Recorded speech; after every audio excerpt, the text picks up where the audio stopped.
pregnancy update. I am sitting in front of natural lighting in our living room, so if the lighting like changes or messes up, I'm sorry. But I am about 37 weeks and 2 days. I just had my 37-week checkup yesterday, and I wanted to get at least this pregnancy update in and one more, since I probably won't be able to do many more than that considering I'm 37 weeks. I'm hoping that baby comes around 39 weeks, but we'll see what happens. And about 35 to 36 weeks is when I really started to feel like pregnant. Like in the first trimester, you know, I had like morning sickness and stuff, so that was probably the roughest. The second trimester was literally a breeze, and then around 35 weeks of this third trimester is when I just started to be exhausted. The fatigue set in really at like 36 weeks. I just wanted to sleep. That was like my last week of work because I was like, I can't do this anymore. Like my feet hurt, my body hurts. That's when a few of my like Braxton Hicks contractions started to get really bad. There was one day we were like walking from the mailbox and my whole stomach got so tight that when I got in, I had to like lean over the bed, and I was like, okay, is this a joke? And I haven't had too many of those contractions, but around 35 weeks is when they did start. I get this like dull aching in the lower part of my back if I like lay on my side a certain way after being on my feet all day, and it really hurts. And I've had a lot of the like period-like cramps, but it's not anything that's like painful really or unbearable. It's just kind of like really uncomfortable. At 37 weeks, I was 0% dilated and not 0%. Oh my gosh, I need to like. So at 37 weeks, I was 0% effaced. No centimeters dilated, and the baby was head down though. The doctor said she was in about a -2 station, and I was still thick. So I was a little disappointed about that, just because I was to that point to where I was like, I can't be pregnant another day. Like if I'm pregnant, I'm gonna die, and I really hope I don't go over my due date. So I was hoping to at least be like 1 centimeter dilated, but she was like, you're so closed and thick. So I was like really upset about that. But then at this week's appointment, 37 weeks, I was a fingertip dilated, so like 0.5 centimeter, and 20% effaced, and baby still is head down and like engaging and everything. So I was like, thank freaking God for that, because if she would have said I was not dilated at all, I probably would have cried. And I know it's not that big of a deal, and like your body can go into spontaneous labor so quick, and like you cannot be dilated and then have your baby the next day. But just like hearing that little bit of progress when you're in that mind state of like, I need to get this baby out, makes you feel like something's happening. Like it gives you a little bit of hope, and you're like, okay, I'm not gonna be pregnant for that much longer, because at least my body is like getting something ready. Like I know it's like dramatic because I was only 36 weeks, but it just was like, what if my body does not do this? Like what if I have to be induced, or like what if I have to have a C-section or something, just because I was not progressing at all.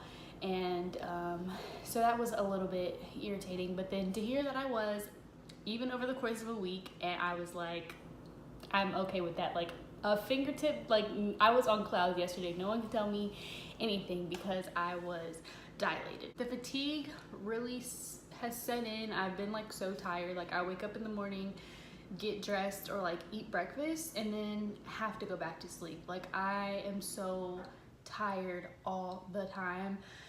I really cannot breathe. I feel like I have asthma. The baby has dropped, and I kind of thought that when that happened I would be able to like breathe a little bit better, but it seems like it's getting worse. I literally feel like I cannot breathe. I'm like gasping for air at all times,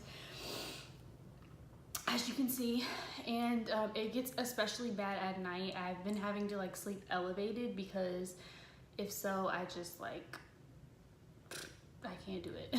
And then another thing that started also 36 weeks is extreme thirst. I've drank water all throughout my pregnancy, but around 36 weeks, it was like I could not get enough water. It always has to be ice water. And I also started like craving ice. Like I want ice in my mouth. It's like a combination of just not being able to breathe, and then like my mouth feels hot and I'm thirsty, and it's just really kind of like, I don't really know how to explain it. It feels like I always ran a mile. Like I always just got done running, and it's just, I don't know, it's ridiculous. So at 37 weeks, I was having a little bit of swelling in my feet, but I kind of chopped that up to, we went out of town for Labor Day, and whenever for some reason I'm in the car, my feet get swollen. But that hasn't happened since then. The only thing that I noticed that's getting bigger is my face and my nose. Then that leads me into weight gain. I have gained a total of 33 pounds this whole pregnancy. I was 117 pre-pregnancy. And my doctor told me she wanted me to gain like 30 to 40 pounds because I technically was underweight for my height. I'm around 5'10", so she said I was underweight and wanted me to gain weight. And I was a little bit nervous at the beginning because I've always had problems gaining weight. So I was like, if I can't gain enough weight during this pregnancy, that puts me at risk for preterm labor. But nope, my body had no problem getting that 33 pounds. I gained a lot of it in my second trimester. It was like every time I went, I was gaining like 7 to 10 pounds, and I was like, what is going on? From 35 weeks I weighed 150. 36 weeks I think I weighed like 149, so I lost like not even a full pound because it was like 149.8. And then at 37 weeks I weighed 150.8, so all I did was gain that 1 pound back. And I'm really hoping not to gain any more weight for the rest of my pregnancy because I feel humongous. And probably the sole reason why I don't want to gain any more weight is because I do not want to develop stretch marks. I don't have any on my belly yet. I have like one tiny little one that is appearing like right at the bottom, but it's not big at all. Like if that's the only one I get, I will be like, that would be perfect. I did get them on my breast like really early, like in the first to second trimester. I had stretch marks on my breast, and which that didn't really make sense to me because they just didn't look big enough to me to get stretch marks as bad as they did and as early as they did, which I'm not really worried about those. You know, you can cover those up. I just don't want them on my belly. I seem to have gotten them everywhere but my belly. I've gotten them on my breasts, I've gotten them on my hips, I have them on my bottom, but I don't have any on my belly, and I don't want to jinx myself, but it doesn't look like after I give birth I'll get any on my belly. My belly didn't really get that much bigger. Like, I mean, I'm big, obviously, like I'm round, but mine really, it's kind of like still proportionate to my body. I just look like I have a little basketball in my shirt.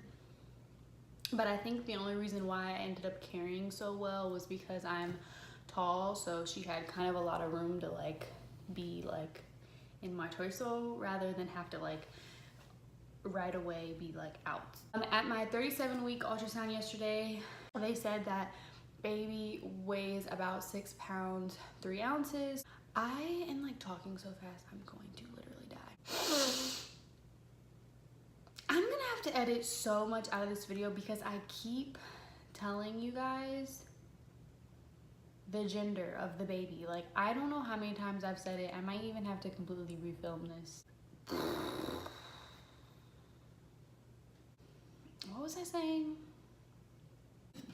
I just really hope I don't have an 8-pound baby because I am gonna try to go unmedicated. I don't know how that's gonna work. I'm not making any promises. I'm gonna try, mainly because I'm afraid of the epidural needle. Like, that's, if I end up needing it, like, that's cool. The ultrasound tech said that baby had a head full of thick hair. That's how it looked on the ultrasound. So, and I was really hopeful that the baby would have hair because when I was a baby, I was born bald.